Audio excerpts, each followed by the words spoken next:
dua versi ya. Versi Sing kedruk kalian. ora mengko sing separuh versi asline, sing separuh mengko versi garapane Wali Musik barengan kalian kula. Ya, wis Menika manut lagu garapan kula sak rombongan wonten satu buah lagu Corona tapi aransemen musiknya lewung nggih. Nggih kawula aturaken. Niki separuh, engko sing separuh aku. Separuh aku, separuh jenengan. Kok nek disatukan kan jadi siji. Oh ngono. Antara dirimu dan diriku akhirnya diriku dan dirinya. Aku panggah ora kanggo wae, balilah. Kono. Ayo Mas. Monggo Mas. Heeh, monggo dados Mas Wali.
Mandek.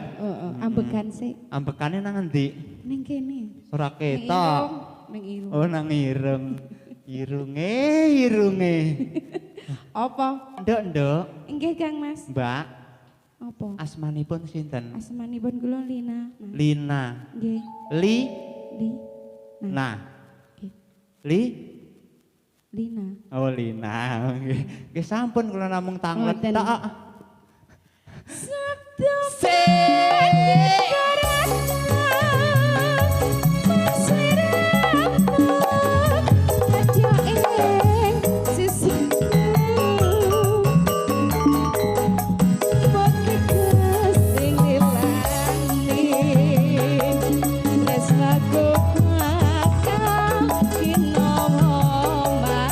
Lanjut versinya New Wali dan juga Setio Laras.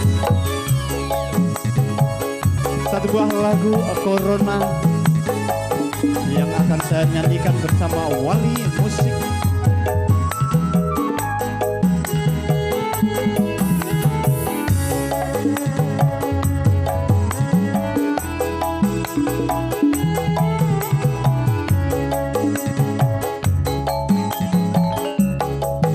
Zaman globalisasi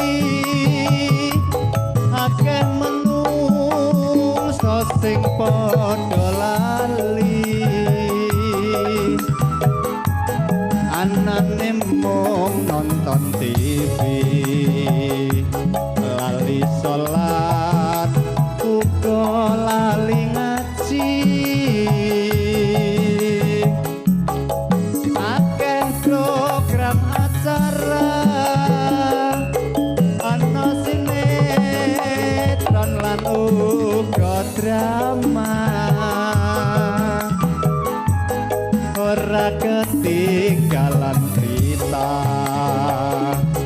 sing wis marak bab virus virus corona.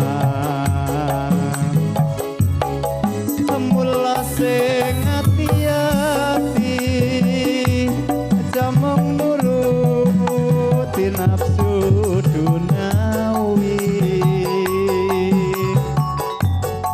Ayo ninggal nyawiji manembah ngersaning Gusti. Iki dandani. Kuwi saklare pijeten. Kene. Wis. Kurang. Wah, keseron ki bablas. Kaken. Oh, kaken. Aja. Aku wis wedi wae lek bagian ngono kuwi. Salah ngemek malah bahaya. Hah? Salah ngemek. Si ora bahaya. Oh, ora. Wis jinak. Oh, wis jinak. Wis jinak tidak berbahaya. Iya. Monggo dilajengaken. Sik menika asar napa, Pak? Adoh? Adoh kana.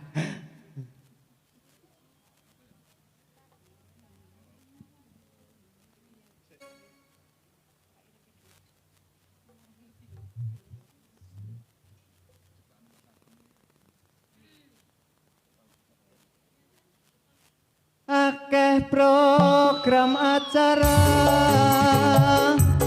ana sinetron lan uga drama, ora ketinggalan berita sing wis marak virus corona. Dia menika satunggal sekali.